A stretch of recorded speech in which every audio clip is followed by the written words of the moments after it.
इसी आधार से परमात्मा ने जो मंदोदरी को कहा था कि तुम्हारे शंकर से ऊपर एक और परम शक्ति है, ये तो नाशवान है, इनके द्वारा दिया गया जो सुख है अक्षीणिक है, ये आपके प्रारब्ध के कर्म को नहीं काट सकते। मंदोदरी ने सारी सच्ची मानी क्योंकि साधु कह रहे थे, दूसरी बात नहीं, फिर बातें खत्म होगी। ये तो बात कोई बताने वाला मिलता ही नहीं था उस समय, तो ये सारे नकली थे, उनकी बातों को हम ऐसे ही दृढ़ता से मानते रहे। अब मंदोदरी ने फिर वो लंकापति रावण को सुनाना चाहा। रावण के अंदर तक गोबर भरा था अहंकार शक्ति का, शंकर भगवान की पूजा करके सिद्धियां प्राप्त कर रखी थी और मांस खावा शराब पीवा उसका यह अच्छी बात कैसे स्वभाव है। तो वो कहने लगा कि ए मूर्ख, तो शंकर भगवान से ऊपर मानती है, देख मेरे क्या ठाठ करा के है, 1 लाख मेरे पुत्र हैं, 1.25 लाख मेरे नाती हैं, और देख सोने की लंका बना रखी है, अरे क्या देगा तुझे वो भिखारी। मंदोदरी ने बहुत कोशिश की पर बुद्धि भ्रष्ट के बाद पल्ला पड़ी नहीं। फिर मंदोदरी ने कहना ही बंद कर दिया। उसके बाद फिर क्या होता है कि उसने सोचा कर और कोई मेरी चर्चा सुनने वाला नहीं, ये ऐसा ज्ञान है इंसान दूसरे को सुनाए बिना रह नहीं सकता। तो उसने अपने देवर रावण के छोटे भाई विभीषण से समझाया ये ज्ञान, और विभीषण ने ये ज्ञान स्वीकारा और विभीषण ने भी परमात्मा से दीक्षा ली और वो भक्ति की। अब हम आते हैं उस बात पर कि जिस समय सीता जी का अपहरण हो गया और उसकी खोज हो रही थी, कोई पूर्व में ढूंढ रहा था, कोई पश्चिम में खोज रहा था, कोई उत्तर कोई दक्षिण में। जैसे किसी की गाय गुम हो जाए, कोई इधर घूम रहा है, कोई इधर ढूंढ रहा है, कोई ऐसे घो रहा, ऐसी दशा थी। अब यहाँ इस कथाओं से आपको बहुत सा निर्णय मिलेगा, और आपने ये कथा खूब सुन रखी थी पर इनका निष्कर्ष नहीं निकाला था। अब जैसे जड़ी बूटियाँ रखी हैं और उनकी गुण भी लिख रखे हैं, बड़ी अच्छी हैं, लेकिन उनसे औषधि बनाने वाला जब तक नहीं मिलेगा तो उन जड़ियों से क्या लाभ है, उनके ज्ञान से भी, उनकी कथाओं से भी। आपने ये भी सुना होगा कि जिस समय श्री रामचंद्र जी की सीता उठा ली गई थी और वो पेड़ पौधों से भी लिपट लिपट कर पूछ रहे थे, डकरा रहे थे, रो रहे थे, पशुओं से भी गले से मिलकर पूछ रहे थे, आपने मेरी सीता देखी। आकाश से कहते हैं भगवान शंकर और पार्वती ऊपर से देख रहे थे कि नीचे कौन रो रहा है। तो भगवान शंकर ने उनको प्रणाम किया ऊपर से ही, क्योंकि ब्रह्मा विष्णु शिव ये 3 भाई हैं। ब्रह्मा जी बड़े हैं, विष्णु जी बीच वाले हैं, शंकर जी सबसे छोटे हैं। और पार्वती जी तो शंकर भगवान को सुप्रीम पावर मानती थी, एक तो पति परमेश्वर, फिर महादेव नाम से जाने जाते थे। तो पार्वती जी ने कहा कि आप महादेव होकर के किसको नमन कर रहे हैं, कि सामने त्रिलोकीनाथ भगवान विष्णु है, नीचे उनकी पत्नी सीता को कोई उठा ले गया है, वो लीला करने आए हुए। अपने बड़े भाई यानी भगवान को, विष्णु भगवान को मैं प्रणाम कर रहा हूँ। अब पार्वती जी ने सोचा कि भाई भगवान रोए, ये दोनों बात नहीं हो सकती। ये रामचंद्र दशरथ पुत्र है, ये रो रहा है, भटक रहा है, इसको आप परमात्मा कह रहे हो। भगवान शंकर बोले, पार्वती आप नहीं जानते, ये सचमुच ऐसा ही है, इनको अब नहीं कोई पहचान पा रहा है। तो पार्वती ने कहा कि मैं परीक्षा लूँगी और सीता रूप बना कर जाऊँगी, यदि ये मुझे पहचान लेगा तो मैं मान लूँगी वो भगवान है, और नहीं तो मैं कतई नहीं मानूँ। तो भगवान शंकर ने कहा कि यह गलती मत करना, यदि तूने सीता रूप बना लिया तो तू मेरे काम ते गई, तू मेरे बड़े भाई की पत्नी का रूप बनाओगी तो मेरे लिए पत्नी रूप में स्वीकार्य नहीं रहेगी, तो माँ के तुल्य हो जाएगी। उस समय तो पार्वती ने कहा कि ठीक है, नहीं मैं नहीं जाऊंगी जी, अब शिव जी गए सैर सपट्टे को, और आदत है ये, इस मन का स्वभाव है कि क्या पता चलता, अभी 2 मिनट में परीक्षा लेकर आती हूँ। सीता रूप बनाया, रामचंद्र जी के सामने खड़ी होगी, जिधर से रास्ते में खोजता हुआ जा रहा था। रामचंद्र जी ने कहा कि हे दक्ष पुत्री माया, हे राजा दक्ष की बेटी, आप भगवान शंकर को कहाँ छोड़ आई, अकेली कैसे वन में? तो शर्मिंदा हुई और कहा कि सचमुच शंकर भगवान जी आपको ठीक ही प्रणाम कर रहे थे, नमन कर रहे थे, आप तो सचमुच भगवान हैं। अपने आत्मा यहाँ देखना एक पॉइंट सोचने का है। श्रीमद् भगवद गीता अध्याय नंबर 7 के श्लोक नंबर 6, 7, 8 में स्पष्ट किया है कि ये काल बोलता है गीता को, जो ब्रह्मा विष्णु में इसका पिता है। ये कहता है कि अर्जुन, बुद्धिमानों की बुद्धि और बलवानों का बल मेरे हाथ में है। जब चाहे स्विच ऑन कर दूं इनकी बुद्धि का, और जब चाहे ऑफ कर दूं। जैसे महाभारत के अंदर अर्जुन को ताकत दे दी और लाखों लोगों का नाश कर दिया उस काल से प्राप्त शक्ति से, और फिर वही अर्जुन जब श्री कृष्ण जी का निधन हो गया था, एक हत्या हो गई थी और सारे यादव आपस में लड़ मरे थे, उनकी पत्नियों को लेकर आ रहा था, रास्ते में जंगली लोगों ने, भीलों ने अर्जुन को पीटा, लूटा, और वही धनुष जिसे महाभारत का युद्ध जीता था वो साथ लिए रहता था उसको, और उस दिन उसके हाथ नहीं उठे, खड़ा खड़ा कांपे वो। जब सारा काम हो लिया, वो भील भ्याल पीट कर लूट कर कुछ औरतों को भी ले गए और चले गए, तब अर्जुन कोस रहा श्री कृष्ण जी को कि श्री कृष्ण बड़ा धोखेबाज था, इसने हमारे साथ बड़ा धोखा किया है। पहले तो मुझे शक्ति दे दी और ना जाने कितने जीवों का नाश करा मैंने, और आज मैं खड़ा खड़ा पिट रहा हूँ, वही अर्जुन हूँ और वही गांडीव धनुष है मेरे पास, आज ये मेरे से प्रतिज्ञा भी नहीं चढ़ाई जा रही इसकी। तो परमात्मा ने बताया कि ना श्री कृष्ण धोखेबाज था, ये सारे इस काल के अधीन हैं, इसके रिमोट से चलते हैं। तो उसी ने, काल ने जब विनाश करना था महाभारत का, तो अर्जुन को ताकत दे दी और फिर वापस ले ली, उसने अपना काम करा दिया जो करना था नाश। अब अर्जुन कितना पिट्टो। इसी प्रकार ये कहता है बुद्धिमानों की बुद्धि मेरे पास है। अब जब श्री रामचंद्र जी की खुद पत्नी गुम थी, है उसका तो पता नहीं उसने कौन उठा लेगा, ढूंढते फिर जैसे गायें गुम हो जाया करे। हर वह पार्वती पहचान ली, तू तो पार्वती है, सीता नहीं है, तो वहाँ उसकी ऑन कर दी और फिर ऑफ कर दी, ये खा धक्के। अब क्या होता है, अब हनुमान जी ने छलांग लगाई, एक सिद्धि है जो आकाश में उड़ जाने की प्राप्त हो जाती है। आकाश मार्ग से जाके वो लंका में प्रवेश हुआ हनुमान जी। उनको कुछ आभास हो गया था, किसी जटायु नाम के एक पक्षी ने बता दिया था कि लंका का राजा रावण उठा कर ले गया, इसलिए वहाँ जाने की और किसी में हिम्मत नहीं थी। सूरवीर बलवान थे, हनुमान जी ने कहा कि मैं जाऊँगा तो कुछ ऐसी निशानी दो मुझे ताकि मुझे पहचान सके कि मैं ऐरा गहरा व्यक्ति नहीं हूँ, मुझ पर विश्वास करे माता। तो कहते हैं रामचंद्र जी ने अपनी छाप दे दी, अंगूठी निकाल के, उस पर नाम लिखा था उनका, और उसको सीता खूब पहचानती थी। उधर से सीता को घना दुखी कर ही रखा था, सता रखा था रावण ने, एक नौलखे बाग में छोड़ रखा था और उससे रोजाना यातना दिलाता था और अपनी पत्नी बनने की स्वीकृति वो उससे करवाना चाहता था, वो उसने स्वीकार नहीं की। और रावण को एक श्राप लगा हुआ था कि तू कभी किसी औरत के साथ बलात् नहीं कर सकेगा, स्वेच्छा से कोई संपर्क हो तो वो अलग बात है, लेकिन तू किसी का ऐसे ज़बरदस्ती नहीं कर पाएगा, नहीं तो गल जाएगा तू। इस डर से वो ज़बरदस्ती नहीं कर पा रहा था और उधर से उसको पीड़ित कर रहा था कि स्वयं यश कर दे, लेकिन वो सीता ने नहीं किया था। एक वृक्ष के नीचे बैठी थी और अपने कर्मों को कोस रही थी। छोटा सा रूप बनाकर एक बंदर का हनुमान जी उसी वृक्ष के ऊपर बैठ गए थे। यातना देने के लिए औरतें आई थी तो भी उसने देखा था।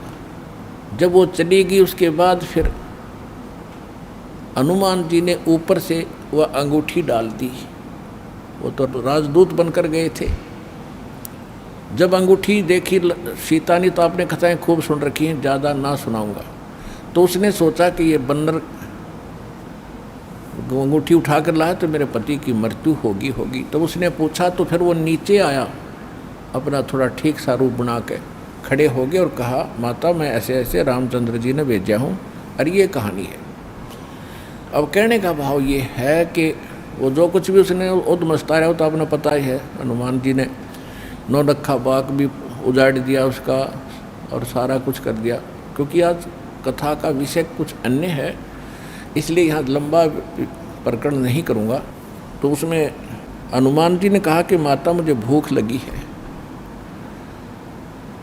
तो उसने कहा, इस बाग के किसी वृक्ष के फल को तोड़ के मत खाना भाई, नहीं तो मेरी पिटाई होगी। मेरे को आदेश है, कोई फल गिर जाए तो खाना, तो टूटा हुआ अपने आप तोड़ के नहीं खाएगी। तो हनुमान जी का उठा गुस्सा, उसको गुस्सा हुआ। उसने कहा ठीक है, पहले तो सारे तोड़ तोड़ कर फल खाए, फिर वह पेड़ पड़ पड़ कर समुद्र में फेंक दिए। उनको पता चला तो युद्ध हुआ, अपने पता ही है काफ़ी। फिर लंका लुंका भी फूक फाक थोड़ी बहुत जला का आ गया। और उस समय क्या कहा कि माता जी तो आप मुझे कोई ऐसी निशानी दो जिस निशानी को मैं श्री राम को दिखाऊं और वो विश्वास कर सके हाँ सीता जी की है, खोज पक्की होगी। क्योंकि इतना समुद्र को पार करके आना है, वैसे नहीं आएंगे वो। तो सीता ने अपना एक कंगन निकाल के दे दिया, कंगन हाथ में जो पैर रखा था सोने का, और कहा भाई इस चूड़ी को दिखा देना, वो खूब समझ जाएंगे। अब वो कंगन लेकर हनुमान जी ने फिर छलांग लगाई। उस दिन वो ऐसे स्थान पर आके उतरा जहाँ पर एक ऋषि की कुटिया थी। वो ऋषि कौन थे? मुनिंद्र ऋषि स्वयं परमेश्वर थे। वहाँ सुंदर बाग लगा हुआ था, कुछ क्षेत्र में एक सुंदर सरोवर भरा था जल का। तो सुबह सुबह का समय था। हनुमान जी ने सोचा कि बहुत मनोरम स्थान है और यहाँ कुछ स्नान करूँगा, सामने बाग सुंदर फलों से लदपद है, आहार करूँगा और फिर ऋषि जी भी साथ में हैं, इनके दर्शन करूँगा, पहले स्नान कर लेता हूँ। अब जो कंगन वो लाया था उसको रख दिया पत्थर पे और स्नान करने के लिए प्रवेश किया सरोवर में। अब उन्होंने जो ही स्नान करने की चेष्टा की, लेकिन एक दृष्टि थी ऐसी कंगन पे कि जय ये कंगन गुम हो गया, कोई जानवर पक्षी उठा ले गया तो मेरी सारी मेहनत व्यर्थ जाएगी, सब परिश्रम व्यर्थ होगा। इसलिए नहा रहा था पर नज़र था जैसे सर्प का मणि के ऊपर रहती है ओस चाटते समय, तो इसी प्रकार नहा रहा था, दृष्टि कंगन पे। इतने में एक बंदर आया, दौड़ा दौड़ा और कंगन उठाकर भाग लिया। आगे आगे बंदर, पीछे पीछे हनुमान। उस ऋषि के आश्रम में बंदर प्रवेश कर गया। बाहर आंगन में एक घड़ा रखा था, अच्छा बड़ा घड़ा। बंदर दौड़ता दौड़ता घड़े में कंगन डालकर आगे भाग गया। अब सुख की सांस ली कि कोई बात नहीं, ये समुद्र में डाल देता तो बात बिगड़ जाती, गड्ढे में डाल दिया। फिर धीरे धीरे चले हनुमान जी। पहले घड़े में देखा उसने, ऋषि को तो पीछे प्रणाम करना था। तो घड़े में क्या देखा कि घड़े के अंदर ऐसे ऐसे कंगन हजारों की संख्या में पड़े, सेम टू सेम। अब उसने सोचा भाई मैंने तो इतनी पहचान नहीं, कोई कंगन कौन सा है। और श्री रामचंद्र जी तो सारा जानते हैं, उनके कंगन के ऊपर सारी निशानियों को पहचानेंगे, और मैं कोई गलती से दूसरा उठा ले गया तो वो मानेंगे नहीं। इसलिए वो ऋषि जी के चरणों में प्रणाम किया। परमात्मा ने मुनिंद्र रूप में बैठे थे, पूछा कि पहलवान कैसे आए। हनुमान जी ने कहा कि ऋषि जी आप कौन सी दुनिया में रहते हो। मुनिंद्र जी ने कहा क्या बात है, मैं तो इसी पृथ्वी धरातल पर ही तो रहता हूँ, क्या आपको नहीं पता आज श्री राम के ऊपर कैसी आपत्ति आई है। ऐसे ऐसे उसकी पत्नी गुम हो गई थी, वो माता की खोज करके मैं आया हूँ। तो परमात्मा ने पूछा कि भाई कौन से राम की बात कर रहा तू। वो कहता है अच्छा कमाल करते हो ऋषि जी, आपको यही नहीं पता राम कौन है। परमात्मा ने कहा बताओ तो श्री के दशरथ पुत्र श्री रामचंद्र जी, उनका वनवास हुआ था, ऐसे ऐसे सीता उठा ली थी और आज मैं खोज करके आऊँ ऋषि जी। परमात्मा बोले कि ऐसे ऐसे 30 करोड़ राम हो लिए तेरे, और तेरे जैसे हनुमान यही लीला करते रहे। तो हनुमान जी ने सोचा कि ऋषि के साथ ज़्यादा बहस करना उचित नहीं और अपना काम करूं और चलूं। कहने लगे ऋषि जी और बात छोड़ो आप, कि मेरे सामने एक समस्या आ गई है कि ऐसे ऐसे मैं कंगन लाया था माता के हाथ का, और वो कंगन मैं स्नान कर रहा था, बंदर ने उठा के आपके घड़े में डाल दिया। तो परमात्मा बोले ले जा कंगन भाई, जा फिर अपना कर काम, जाओ हनुमान जी ले जाओ कंगन, निकाल ले जाओ, करो जो तूने करना। कहने लगे जी समस्या ये है कि इसमें और भी बहुत से कंगन पड़े हैं और इन कंगनों में पहचान नहीं कर पा रहा हूँ मैं, मेरा वो भगवान सीता जी वाला कौन सा है। परमात्मा बोले अरे भले आदमी तुम लाने वाला और तुझे पता नहीं तो मैं क्या बताऊँ, फिर खोज ले कौन सा है तेरा। तो चिंतित हो गया कि भगवान दया करो।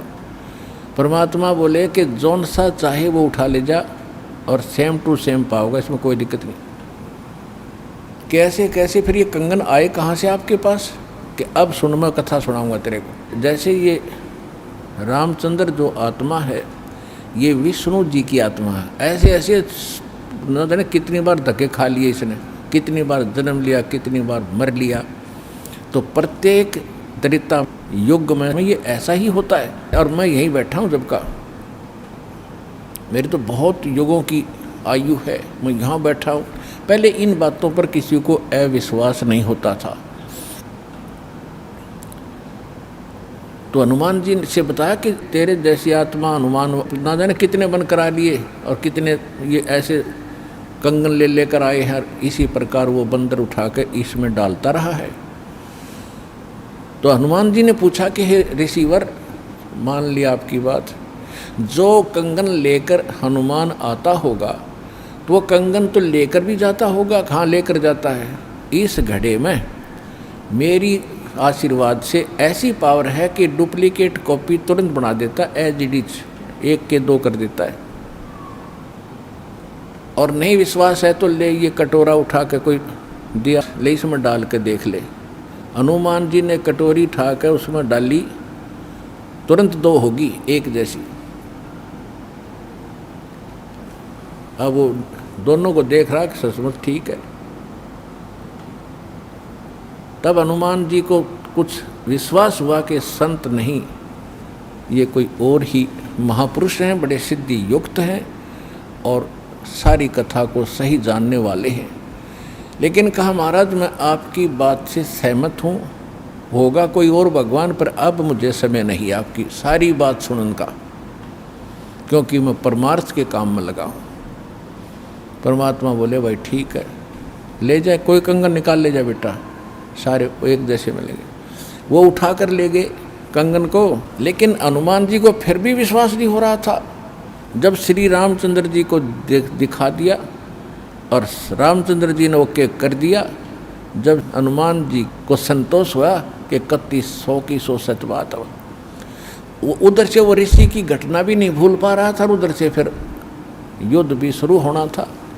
कहने का भाव ये है, बात फाइनल होगी कि सीता वहाँ है, सारे लक्षण बता दिए, और वो कंगन को देखकर रामचंद्र जी को विश्वास हुआ। अब समस्या आई कि उसके ऊपर पुल बनाएंगे समुद्र पर। वो कथा आपको सुना दी कि 3 दिन तक स्वयं रामचंद्र जी घुटनों पानी में खड़ा होकर के याचना करता रहा। तीसरे दिन जब उसने कहा लक्ष्मण से कि बड़ा अग्नि बांध दे, ये लातों के भूत बातों से नहीं मानते, इसको फूंकता हूँ। 3 दिन हाथ जोड़ता रहा कि हे सागर राज मुझे रास्ता दे दो, ये मान नहीं रहा। तब विपर रूप धारण करके समुद्र आया। उसने कहा कि भगवान ऐसा ना करो, इसमें ना जाने कितने जीव जंतु हैं, सब नष्ट हो जाएंगे, आपको पाप लगेगा। और ये जल सारा समाप्त हो गया तो ये गड्ढा बन जाएगा, हजारों किलोमीटर गहरा, आप फिर भी नहीं जा सकते। कि हे रामचंद्र जी, ऐसा काम करो, सर्प भी मर जाए लाठी ना टूटे। तो वो कारण जानना चाहा तो समुद्र ने बताया कि आपकी सेना में ये नल नील नाम के 2 ऐसे भक्त हैं जिनको इनके गुरुदेव का आशीर्वाद है कि इनके हाथों से पत्थर भी तैर जाते मेरे ऊपर, और कोई चीज़ यहाँ पर फ्लोट नहीं कर सकेगी। अपने आत्माओं यहाँ मान बढ़ाई खत्म करती है, और जितने भी वहाँ आसपास ऋषि महर्षि भगत लोग थे वो विष्णु पुजारी होते ही थे उस टाइम। तो सब ने पता चला कि विष्णु के अवतार श्री राम आए हैं, श्री राम की पत्नी उठा ली गई है, पता चल गया है वो रावण के यहाँ है, उसके ऊपर चढ़ाई करेंगे, लड़ाई करेंगे। वो मान नहीं रहा। तो नल और नील ये भगत सारे पहुँच गए सेना में, क्योंकि भगत तो हेल्प करें, दुखी ऐसा है कि। तो वो भी सेना में खड़ा पाया आगे दोनों। तो उनको बुलाया गया। रामचंद्र जी ने कहा भी नल नील कौन है, वो आगे आए। अब पुण्यात्माओं यहाँ मार खाता है इंसान, और परमात्मा इस प्रकार की जो हम गलतियाँ करते हैं, अपना भक्ति नाश करते हैं, उसके लिए सतर्क करते हैं। यहाँ पर क्या किया, नल और नील के मन में अभिमान आ गया, अहंकार आ गया कि आज हनुमान भी फेल, रामचंद्र भी फेल, क्योंकि पत्थर नहीं तैरे, समुद्र पर पुल नहीं बन रहा। हमारे पास ऐसी शक्ति है कि पत्थर रखेंगे तैर जाएंगे, आज हमारी वाह वाह हो जाएगी। अंगद भी फेल, सुग्रीव भी फेल, जामवान भी फेल। ये फेल का चक्कर मारा जीव ने। तो उस दिन वो आए, ना मालिक याद किया। रामचंद्र जी ने पूछा कि तुम्हारे पास कोई ऐसी शक्ति है पत्थर तैर जाते? कहाँ जी है, कि ट्राई करके दिखाओ। उठाया, पत्थर रखा, क्यों अभिमान था कि कर देंगे काम, वो डूब गया। दूसरा फिर रखा, वो भी डूब गया। तीसरा फिर रखा, वो भी डूब गया। अब रामचंद्र जी समुद्र की तरफ देख रहे हैं, विपर रूप में खड़े थे, ब्राह्मण रूप में, और ये कहना चाह रहे हों कि तू झूठ बोलता था, इनके पास कोई पावर नहीं। तभी समुद्र ने कहा, विपर रूप में खड़े समुद्र ने, क्योंकि ये देवता होते हैं, ये जल जो है ये देवता नहीं है, जल का कंट्रोलर एक देवता है, उसको वरुण कहते हैं। वो आकर खड़ा हो गया। तो वो कह रहा था कि हे नल नील, आज आपने गलती की भाई, आज तुमने अपना गुरु तो याद किए ही नहीं, तुमने तो नाश कर दिया बात का। करो याद उस मालिक को। तब उनको भी याद आया, कहाँ बोली गलती बन गई आज तक। तो यहाँ परमात्मा बताते हैं, जैसे माता गर्भ को रख यत्न बनाए, ठेस लगे तो छन होवे तेरी, ऐसे भक्ति नसावे। जैसे किसी बहन बेटी को गर्भ रहा हो तो उसकी कितनी केयर टेक करती है वह उस लाल को सफल करने के लिए कि मेरा गर्भ पूरा हो और बच्चे का मुंह देखूं मैं। तो वो कैसे चिंतित रहती है, चलते समय भी कहीं ऊंचे नीचे पर पैर ना रखा जा, भगवान मेरा बालक गर्भ खराब ना हो जा। रात को सोती है, करवट लेती है, तब भी एकदम उठ के उधड़क जाती है, कहीं बच्चे पर दाब ना आ गई हो, मेरा गर्भ ना खराब हो जाए।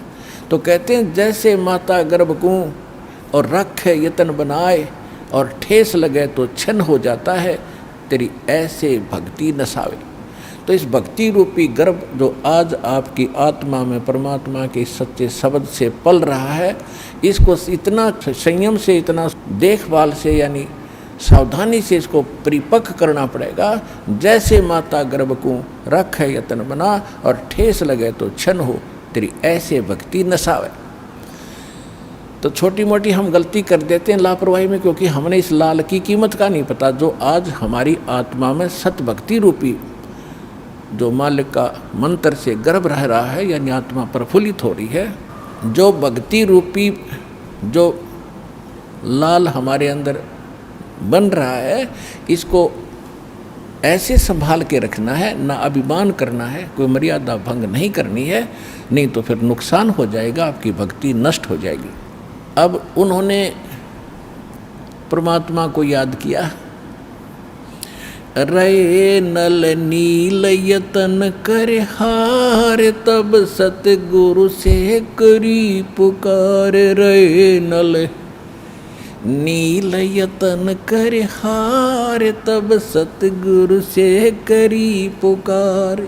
जा सतरे खोलखी अपार, सिंधु पे सिला तराने वाले।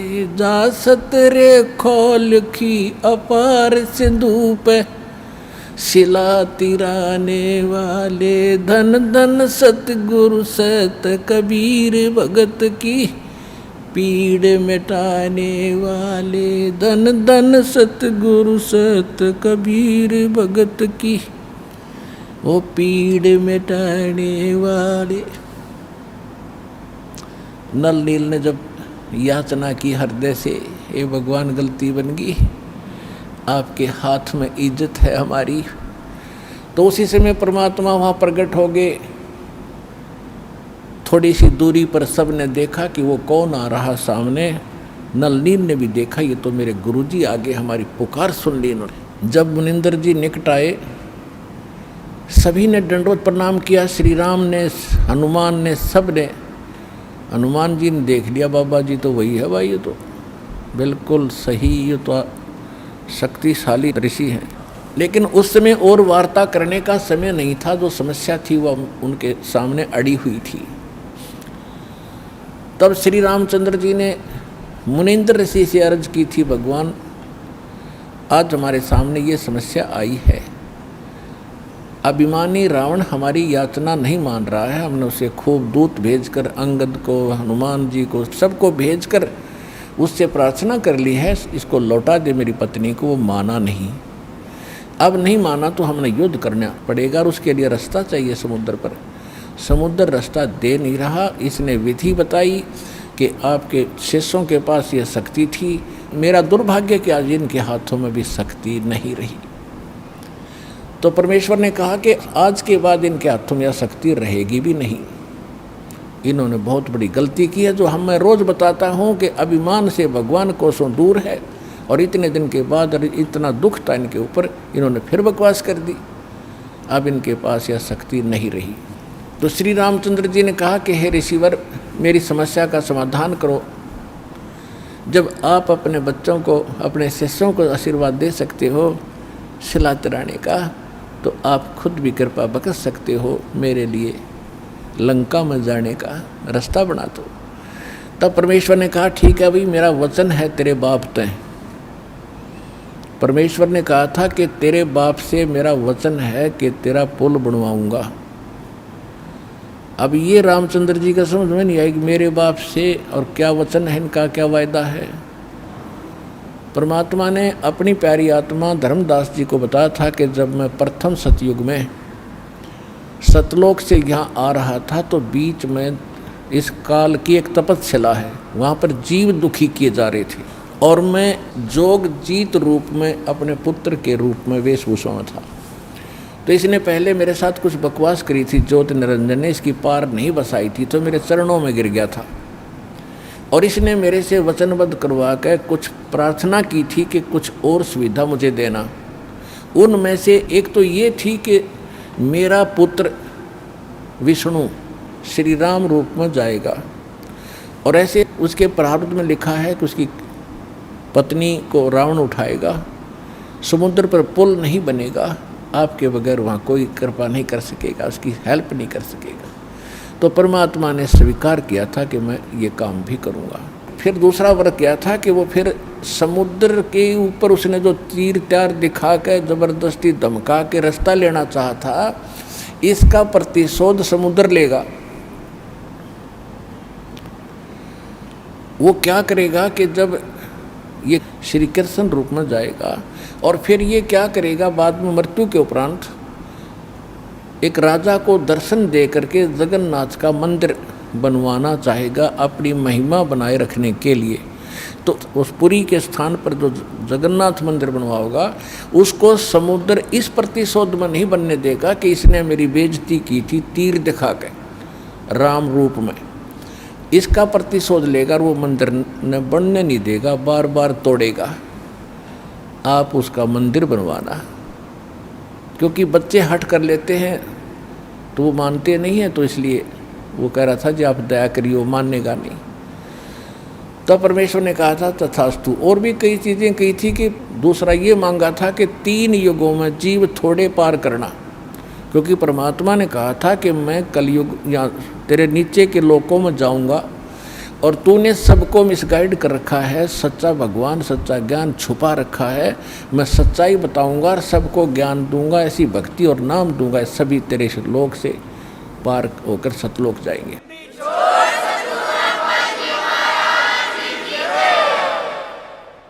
तो इस बात से वो बहुत दुखी हो गया कि तो मेरा नाश करेगा, मेरे बाग को उजाड़ेगा, क्योंकि काल ने हमारे को मिसगाइड करके, धोखा करके, मूर्ख बना के, विवश करके और इस कच्ची बेड़ियों से बांध रखा है। ये शरीर दे दिया, इसमें हाड़ चाम मांस सारा, थूक टट्टी पेशाब सारा भरा पड़ा है और हमने इतना प्यारा लगा है ये छूट नहीं जा। परमात्मा कहते इतना बढ़िया शरीर दूंगा, वहाँ जाकर ना नाड़ी होगी, ना नस होगी, ना कोई बीमारी, ना हारी, ना कोई बीपी हाई, ना लो होगा। तो वो हमने पता ही नहीं था कोई ऐसा भी स्थान है जहाँ ऐसा सुख है। तो परमात्मा ने कहा था तेने क्या हाल कर रखा उन बच्चों का सारा, कोई गधा बना दिया, कोई कुत्ता बना दिया, और जो मनुष्य वो कौन से सुखी हैं, उनको ऐसा ज्ञान दूंगा और ऐसा मंत्र दूंगा वो यहाँ भी सुखी होंगे, मेरे साथ सतलोक जाएंगे। तो इस बात से वो दुखी हो गया था काल कि तो नाश करेगा मेरे बाग न उजाड़ेगा। भगवान का पता लग गया, सच्चे स्थान का पता लग गया तो यहाँ कौन रहेगा। तो तब उसने चरणों में गिर के रा करके कबीर भगवान से याचना की थी कि 3 युगों में जीव थोड़े ले जाना और चौथे युग में आप कितने ले जाना। और फिर ये पुल बनवाने का, जगन्नाथ के मंदिर को बनवाने का ये भी प्रॉमिस करवाया था। जब उसने सारा परमात्मा ने प्रतिज्ञा कर ली थी तो फिर ये खलनायक है, ये विलियन है, धोखेबाज और ठग है, इसने तुरंत अपना आंखें बदल ली और कहा जाओ जोग जीत संसारा, जीव न माने कहा तुम्हारा। कहते हैं 12 पंथ करूँ मैं साजा, नाम तुम्हारा ले करूँ आवाजा, और 12 पंथ नाम जो ले ही वो मेरे मुख में अंश मोही। और पहले अंश हमारे जाई और पीछे अंश तुम्हारे आई, और जाइयो जोग जीत संसारा। परमात्मा ने कहा था कि फिर मैं त्रेता युग में जाऊंगा, ठीक है भाई, चौथे युग में जाऊंगा कलयुग में, और फिर पार कर लूँगा। तने गलती तो मेरे से करवा ही ली। वैसे मालिक ने गलती नहीं की, दाता को पता था कि सतयुग त्रेता द्वापर में ये दुखी नहीं होंगे, और जब तक जीव दुखी नहीं होगा इतना भगवान नहीं पहचान सकता। इसलिए दाता ने जानबूझकर उसको यश कर दी थी, और वो बन गया था सियाणा, अपने आप में इंटेलिजेंट बन रहा था कि मैंने रोड़ मार ली भगवान की, हैं मैंने इनकी अकल मार ली, मालिक ने अकल मारी उसकी। अब वो क्या कह रहा था कि देख लेना कलयुग जब आएगा, पहले मैं अपने दूत भेज कर ऐसा गलत प्रचार करवा दूंगा, ब्रह्मा विष्णु महेश तक सीमित कर दूंगा, कोई पत्थर कोई पानी कोई मंदिर कोई मस्जिद गुरुद्वारों में बांध दूंगा, और पहले अंश हमारे जाई पीछे अंश तुम्हारा आई, जाओ जोग जीत संसारा, जीवन मन फिर कहा तुम्हारा। कि पहले मेरे दूत जाएंगे और सारा उल्टा ज्ञान, उल्टा भगवान, उल्टा विधान सबको बता देंगे, गलत मंत्रों से रटा देंगे। ये राधा स्वामी पंथ, धन धन सतगुरु पंथ, निरंकारी पंथ, ये रासाराम जैसे ये सारे नकली पंथ काल के चलाए हुए। तो परमात्मा को पता था कि इसने कर लेते सारे जुगाड़ अपने, और जब मेरा दास जाएगा ऐसे समय में जब इनके परिपक्व हो चुके होंगे सारे पंथ, इन्हें जो कहना सुनना होगा वो सब कह चुके होंगे, जो ज्ञान देना होगा वो दे चुके होंगे, जो नाम देना होगा वो नाम दे चुके होंगे। और जब मेरा दास जाएगा वो प्रमाणित करके दिखाएगा कि सच्चाई ये है, झूठ ये है, तो 2 मिनट में मेरे बच्चे मुझे पहचानेंगे और मेरे पास आ जाएंगे।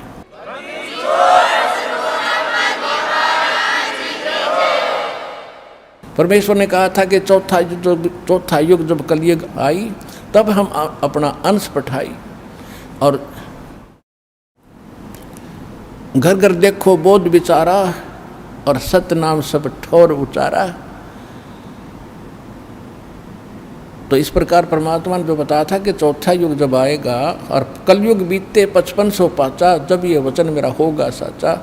कलयुग बीत जावे जब एता, सकल सृष्टि सभी प्राणी परम पुरुष पद चेता, कि जब वो कलयुग 5500 वर्ष बीत जाएंगे तब ये मेरी बात सच्ची होगी कि घर घर में सतनाम का जाप होगा, घर घर में मेरे ज्ञान की चर्चा होगी। लेकिन ये उस समय सच्चा होगा जब कलयुग 5505 बीत जाएगा, और उस समय सभी को पता होगा कि एक परम पद है। कौन सा? गीता अध्याय नंबर 18 के श्लोक नंबर 62 में, जिसके विषय में कहा कि अर्जुन, तू सर्वभाव से परमेश्वर की शरण में जा, उसकी कृपा से ही तू परम शांति को और सनातन परम धाम को, शाश्वत स्थान को प्राप्त होगा। गीता अध्याय नंबर 15 के श्लोक नंबर 4 में कहा कि तत्वदर्शी संत की प्राप्ति के उपरांत उस तत्व ज्ञान से इस अज्ञान को काटकर उसके पश्चात परमेश्वर के उस परम पद की खोज करनी चाहिए, जहाँ जाने के बाद साधक कभी लौटकर संसार में नहीं आते। अगर आप ये वीडियो YouTube पर देख रहे हैं तो हमारे चैनल को सब्सक्राइब करें और बेल आइकन को दबाना ना भूलें। अगर आप Facebook पर ये वीडियो देख रहे हैं तो हमारे पेज को लाइक करें।